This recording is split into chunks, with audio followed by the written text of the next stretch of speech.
que é a palestra hoje? A causa? Vocês querem saber ou não o que é a causa de não prosperar? Então vamos. Tem um negócio que as pessoas elas não foram treinadas, que é para entender a causa das coisas. Todo mundo tem um treinamento para descobrir isso aqui, ó, efeito. Causa versus efeito.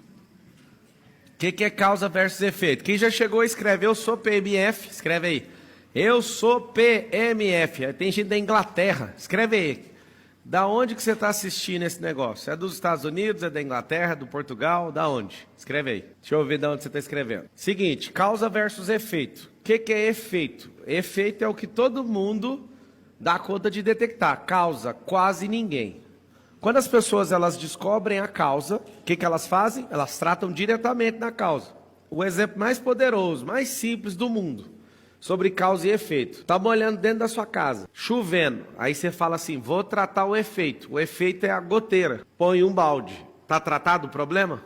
De maneira nenhuma. Então você tratar o efeito não vai resolver. E vai dar uma coisa que eu tenho nojo. Tem uma coisa que eu repudio como pessoa.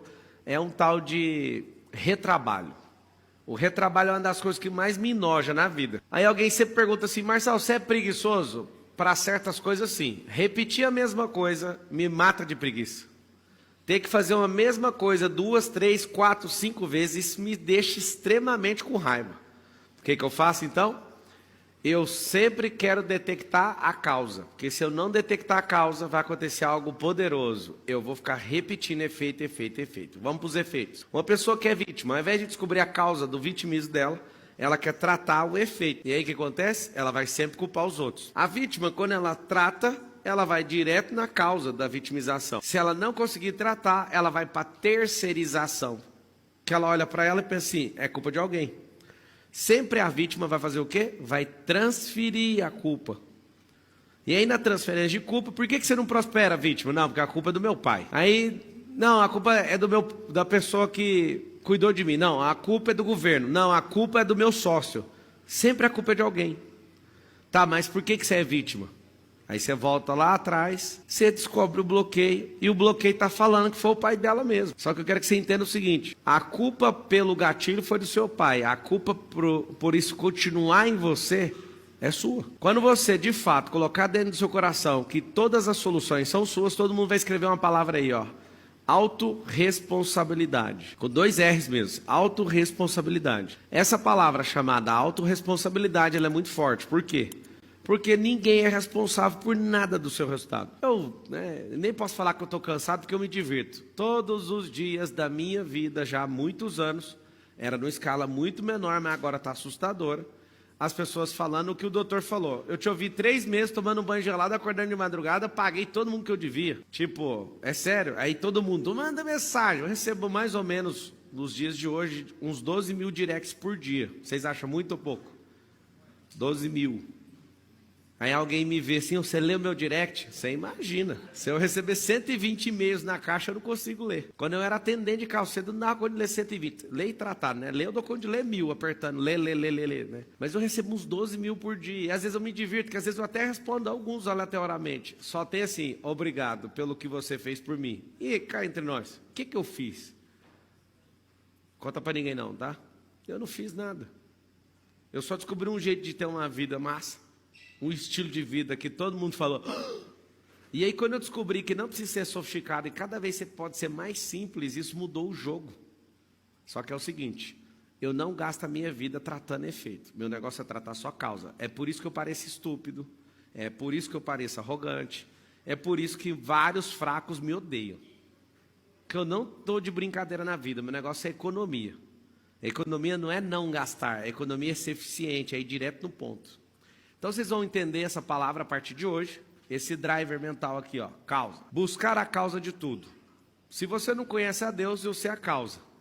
Ou você é arreligioso, 100% contra a religiosidade ou religião, ou você é um religioso profissional. Nesses 2 pontos não dá para ter intimidade com Deus. Eu vejo a pessoa, eu só detecto, não, ele é contra religioso ou religião, ou ele é 100% profissional nisso. Nos 2 casos, aprenda, tá? Estou olhando para a causa.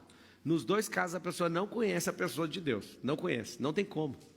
Um, que é o religioso, ele é treinado para ter um comportamento e acha que agrada a Deus pelo comportamento. E o outro odeia tudo que fala sobre isso. Aí você fala, não entendi, então quem é que conhece a Deus? Quem é livre? Foi para a liberdade que Cristo vos libertou. Não foi eu que inventei, está escrito. E a intimidade, você começa a olhar para a causa das coisas e você fala assim, peraí, a causa, se ela não for tratada, eu não consigo em hipótese nenhuma ter esse resultado. E aqui está o segredo, a causa é a semente. A causa é a semente, e o efeito, o fruto, ou o resultado. Quando eu descubro isso aqui, eu falo para mim mesmo, eu vou brigar com a árvore que fica liberando um fruto chamado laranja? Eu vou sentar do lado da árvore, ficar gritando com ela, a árvore troca de fruto, e a árvore só entregando um fruto. Vai adiantar ou não? Vou te falar onde está a causa, a semente que foi plantada. Não sei se você sabe, quando Jesus falou 2000 anos atrás que a semente de mostarda era a menor de todas e quem tivesse a fé maior do que a semente de mostarda, conseguia mover montanhas, sim ou não? Interessante que isso é uma verdade passada, quer saber por quê?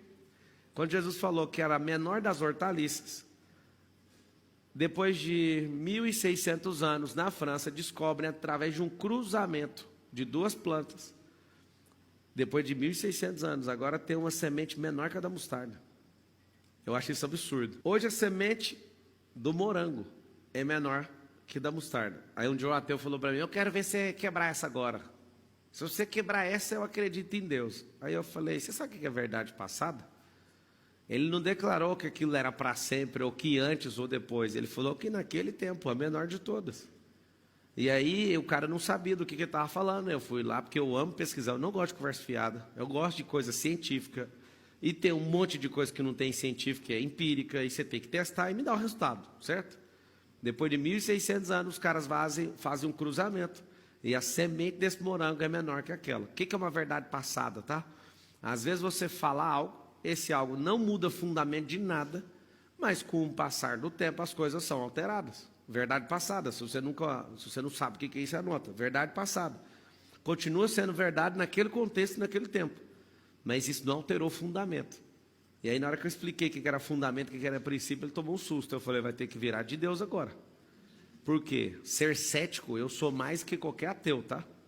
Qualquer pessoa que chega perto de mim, me vem com conversinha, eu quero os dados. Por isso eu repito essa frase. É até um driver mental, se vocês quiserem anotar. É esse driver aqui, ó. Dados versus histórias.